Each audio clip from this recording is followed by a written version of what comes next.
Racing to the 2023 Breeders' Cup, and this time it's time for an update for Monday, October the 9th.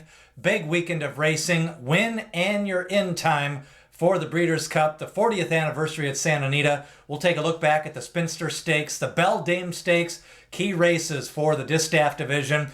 Then we've got Can Group in the Bourbon Stakes, the Turf Mile, and let's take a look also at the EP Taylor, starting off at Keeneland. Racing as it was meant to be. We go to the Spinster Stakes. The daughter of Curlin, Idiomatic, second favorite on the board. She was even money. Nest was 4-5. Let's pick it up into the stretch and look at this performance by Idiomatic. She's on the engine. She's running away from the field. Geared down late for trainer Brad Cox. Of course, by Curlin, 11 starts, 8 wins, and another wire-to-wire victory for Idiomatic.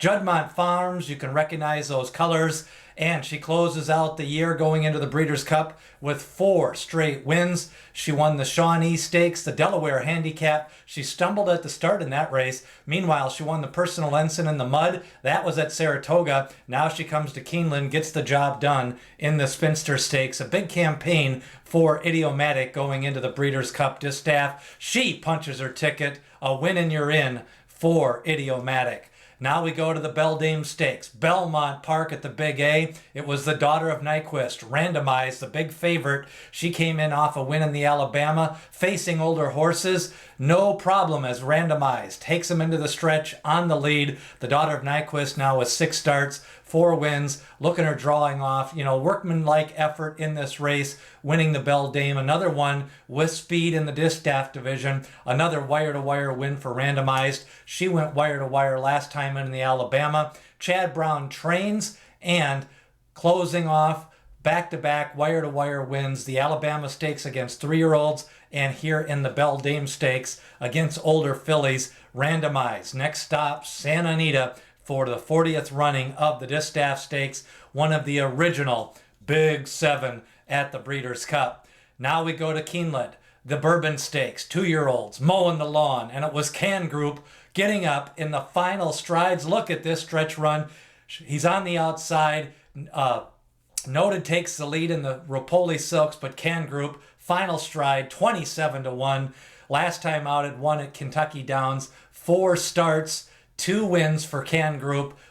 Kentucky Downs maiden win, wins the Bourbon Stakes, and does it at 27-1. Will she be in the Future Stars Friday? We'll see about Can Group at Santa Anita. Punching the ticket to the Breeders' Cup, it was Can Group at Keeneland mowing the lawn on the turf. Now we go to Woodbine, the Great White North, the EP Taylor Stakes. It's a grade 1. It's at Woodbine. Look at Fed Rover. Took the lead, kind of backed off, and then dug in, just kind of yielding on that ground. Fed Rover, big season for her. Mark Casse, the trainer, prominent early, digs in late, upsets Moira, and also Moonlight with the Moonlight and Fed Rover for Mark Casse. 19 starts, 6 wins. Earlier this year, she won the Beverly D, was 3rd in the Diana Stakes to In Italian, and some other good horses. Fev Rover, we'll see if she goes to the Breeders' Cup. Now we go back to Keeneland on Saturday. It was the Coolmore Turf Mile, and up to the mark, getting up in the final stride. Master of the Seas on the quick turnaround, up to the mark following him. Annapolis gives away, up to the mark, getting the head bob. By not this time, 11 starts, 6 wins. He had some time off since winning on Belmont Day, the Manhattan Stakes, and up to the mark, closes out the year. 3 straight turf wins, the Turf Classic at Churchill Downs, the Manhattan a grade 1 at Belmont, and then the Turf Mile, the Coolmore Turf Mile at Keeneland. 3 straight grade 1s.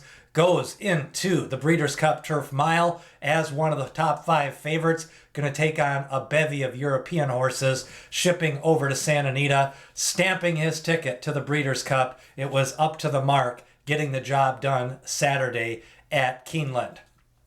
Some more Beyer speed figures, kind of ranking them on the Beyer scale from Saturday. You've got Timberlake with a 93, Locked with an 87, Candied with an 85, Just FYI with a 75. Now remember, Candied, Just FYI, both making their second starts. Locked with his third start. Timberlake with his fourth start. He's got the most experience. Just FYI in the mud.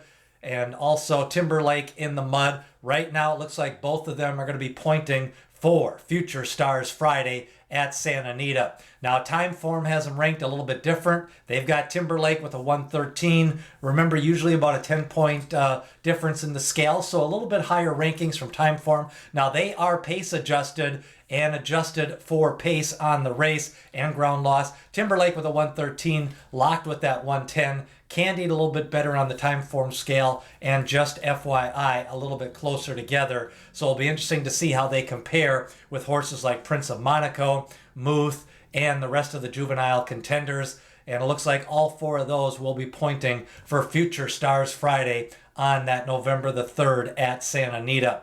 Other news, Muth and Wind Me Up, the 1-2 finishers at Santa Anita in the American Pharoah. They're going to point, along with Prince Monaco, to the juvenile. Timberlake going to the Breeders' Cup Juvenile, and then up to the mark to the mile, and possibly Master of the Seas. That would be his third race in 6 weeks. But he did run a bang-up race at Keeneland, losing that head bob at the end. Interesting pace scenario shaping up in the distaff. We'll talk more about that later this week, but nice wins from Randomized, and also on the engine. You saw it was at Keeneland, Idiomatic picking up that 4th straight win. We've got a Breeders' Cup update from yesterday. Make sure to watch that, the 2-year-old recap and some of the replays. Then last Saturday, the Super Saturday, and the update from October the 1st. As we get you ready, we're getting closer now, inside a month to the Breeders' Cup. What did you think of the weekend action? What about Idiomatic? What about Randomized? And what about the 27-1 upset? Talk about me. Leave some notes, leave some questions as we start to get you ready for the Breeders' Cup 2023. And remember, D. Wayne Lucas always says, people have opinions, horses have the facts.